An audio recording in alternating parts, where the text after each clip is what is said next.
ప్రభుత్వం చేపట్టిన రెవెన్యూ సదస్సులో రాజకీయ జోక్యం లేకుండా చూడాలని నెల్లిమర్ల ఎమ్మెల్యే లోకం నాగమాధవి అన్నారు. విశాఖలో జరిగిన ప్రాంతీయ రెవెన్యూ సదస్సులో ఆమె మాట్లాడారు. రాజకీయ నాయకులు ఆ సదస్సులో ఉండటం వలన బాధ్యతలు తమ గోడును వినిపించుకోవడానికి రావడానికి ముందుకు రావట్లేదని అన్నారు. అది కూడా నేను ఇప్పుడు సబ్మిట్ చేస్తున్నాను.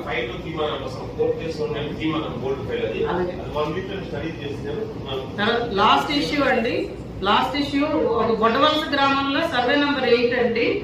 This has been encroached. ఇదేంటంటే మన ఎండిఆర్ రికార్డు ప్రకారం ఇది ఏడబ్ల్యూడి గయాలని చూపిస్తున్నదండి. But this is also a Mansas land అని వాళ్ళ రికార్డులో ఉందని ఇప్పుడే ఆర్డీఓ మేడం కూడా కన్ఫర్మ్ చేశారు నాకు.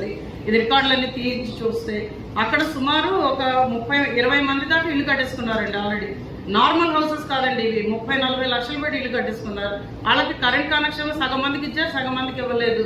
రోజు వచ్చి మా ఇంటి దగ్గర కూర్చుంటున్నారు. అది ఇస్తారా సస్తారా అని అది ఏం చేయాలో తెలియట్లేదండి. ఆ సర్వే నెంబర్ 8 అది కొంచెం ఆ దృష్టి పెడితే అసలు ఏం చేస్తాను. నేనైతే అక్కడ బోర్డు పాటించానండి. ఇంకా ఫర్దర్ డెవలప్మెంట్ ఆఫ్ హౌసెస్ మేము కన్ఫర్మ్ చేసేదాకా మీరు ఎవరు చేయడానికి వీల్లేదని ఒక బోర్డు పాటించాను. అందుకని నేను చెడ్డదాన్ని కూడా అయ్యాను. కానీ కొంచెం అది క్లారిటీ ఇస్తే అది బాగుంటుందండి. మిగిలిన భోగాపురం సమస్యలన్నీ కూడా మన ప్రిన్సిపల్ సెక్రటరీ గారికి కూడా తెలుసు. సో అంటే నేను ప్రత్యేకంగా చెప్పక్కర్లేదు. అది కోర్టుల్లో ఉండిపోయి డబ్బులు రైతులకి ఎయిర్పోర్ట్ డబ్బులు పడలేదంటే అవన్నీ కూడా కొంచెం దృష్టి పెట్టుకోవాలి సార్.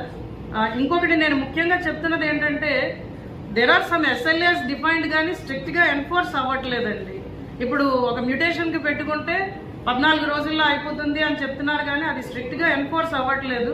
ఎస్ఎల్ఏస్ కొంచెం ప్రాసెస్ అన్నిటికీ కూడా డిఫైన్ చేసి కొంచెం స్ట్రిక్ట్గా ఎన్ఫోర్స్ చేయగలిగితే అదొకటి బాగుంటుందండి. ఇంకోటి రెండోది ఏంటంటే ఈ రెవెన్యూ సదస్సులు ఇప్పుడు విలేజ్ వైజ్ పెట్టారు కదండి. అది జనవరి 8వ తారీఖు దాకా అవుతున్నాయి.